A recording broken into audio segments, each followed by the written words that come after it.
नमस्कार दोस्तों, मैं advocate Vishnudhari Singh legal channel में आप सभी दर्शकों का स्वागत करता हूं। दोस्तों, आज मेरे वीडियो बनाने का टॉपिक है बेनामी संपत्ति क्या है और बेनामी संपत्ति को आप अपने नाम पर कैसे करेंगे। इसके लिए कौन कौन से प्रावधान हैं या किन किन तथ्यों को न्यायालय में आपको साबित करना होगा। दोस्तों, इस वीडियो के माध्यम से हम आपके समक्ष रखते हैं। दोस्तों, बेनामी ट्रांजैक्शन एक्ट 1988 की धारा 2 सब क्लॉज 8 के अंदर में यह प्रावधान किया गया है कि वह संपत्ति जो दूसरे के नाम पर खरीदी गई हो उस संपत्ति को बेनामी संपत्ति कहते हैं।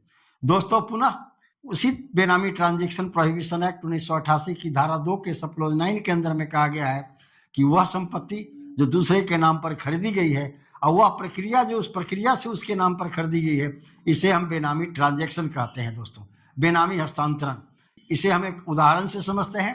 पैसा आपका लगा है लेकिन आपने उस संपत्ति को किसी अन्य व्यक्ति के नाम पर खरीद लिया, ऐसे संपत्ति को बेनामी प्रॉपर्टी कहते हैं और इस तरह के ट्रांजैक्शन को बेनामी ट्रांजैक्शन कहा जाता है।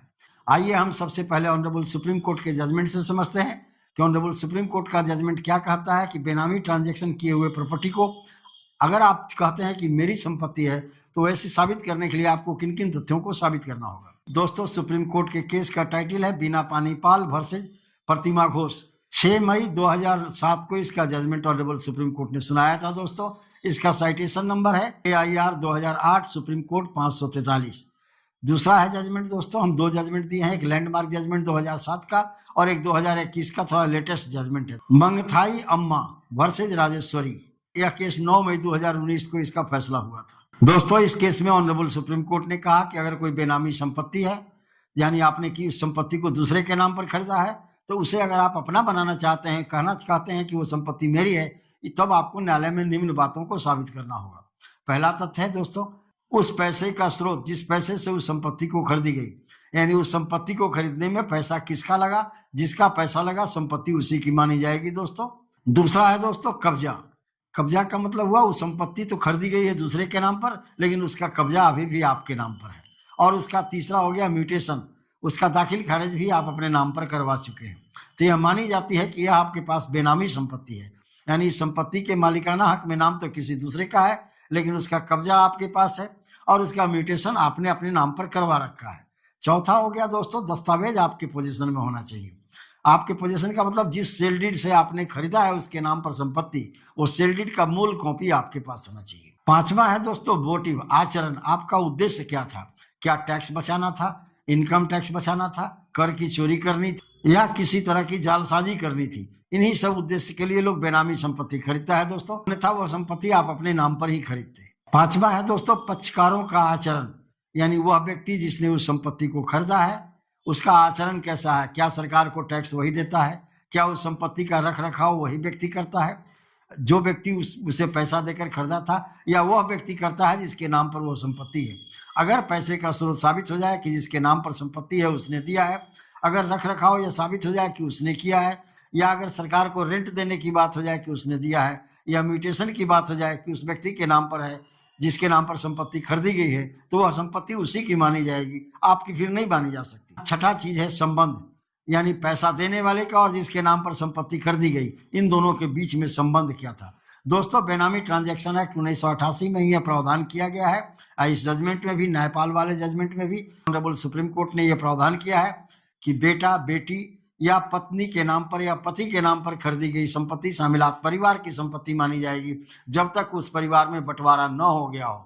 अगर बेटा या बेटी उस संपत्ति पर अपना दावा करता है कि यह संपत्ति मेरे नाम पर खरीदी गई है और यह संपत्ति मेरी है, तो उस समय में बेटा को यह साबित करना होगा कि उस संपत्ति को खरीदने में पैसे का स्रोत उसके पास कहाँ से आया, उसने कहाँ से पैसा दिया, उस संपत्ति का कब्जा किसका था, उस संपत्ति का म्यूटेशन किसके नाम पर था। इन सब बातों को साबित करने के बाद ही बेटा की संपत्ति मानी जा सकती है, अन्यथा यह मानी जाएगी कि बेटा, बेटी, पत्नी या पति के नाम पर कोई भी संपत्ति खरीदी गई हो, अगर परिवार में बंटवारा नहीं हुआ हो तो वह संपत्ति शामिलात परिवार की ही संपत्ति मानी जाएगी। यह बेनामी ट्रांजैक्शन एक्ट 1988 में ऐसा प्रावधान किया गया है दोस्तों, यानी बेटा और बेटी, पत्नी को बेनामी ट्रांजैक्शन से अलग रखा गया है। यह प्रिजम्पशन किया गया है कानून के द्वारा कि इन लोगों के नाम पर खरीदी गई जो भी संपत्ति होगी वो शामिलात होगी, न कि ये बेनामी ट्रांजैक्शन माना जाएगा। तो इस तरह आप देख रहे होंगे दोस्तों कि बेनामी संपत्ति क्या है, बेनामी संपत्ति क्या ट्रांजैक्शन कैसे होता है और बेनामी संपत्ति को पुनः प्राप्त करने के लिए आपको न्यायालय में किन 6 बातों को साबित करना जरूरी है, और क्या बेटा और बेटी के नाम पर खरीदी गई संपत्ति बेनामी संपत्ति कहलाएगी या शामिलात परिवार की संपत्ति कहलाएगी। जैसा कि मैंने पहले कहा, ऑनरेबल सुप्रीम कोर्ट ने कहा है कि बेटा बेटी या पत्नी के नाम पर कोई भी संपत्ति खरीदी जाती है, अगर बंटवारा नहीं हुआ है परिवार में तब, तो वैसी स्थिति में वह संपत्ति शामिलात परिवार की संपत्ति मानी जाएगी। अगर बेटा दावा करता है कि वो संपत्ति मेरी है तो उसे ये 6 बातें साबित करनी होगी। दोस्तों, ऐसा देख रहे होंगे कि अगर म्यूटेशन के नाम पर कोई व्यक्ति आपकी संपत्ति पर दावेदारी करता है तो आप सीधे सिविल कोर्ट में जाएंगे, टाइटल डिक्लेरेशन कम पोजीशन रिकवरी सूट फाइल करेंगे। चूंकि उस दस्तावेज उस संपत्ति का टाइटल तो आपके पास है, सिर्फ म्यूटेशन उसके नाम पर है, तो म्यूटेशन के आधार पर कोई संपत्ति का मालिक नहीं बन सकता। न्यायालय जो है यह देखने के बाद कि संपत्ति आपने खरीदी है, आपके नाम पर की है, वैसी पर अगर पैसा का स्रोत आपने साबित कर दिया, वैसी परिस्थिति में वो संपत्ति का टाइटल आपके पक्ष में डिक्लेयर हो जाएगा और पोजीशन रिकवरी जो है न्यायालय के प्रावधान के अनुसार आपको कर दिया जाएगा, यानी पुलिस भेज करके उस संपत्ति पर आपको कब्जा दिला दी जाएगी।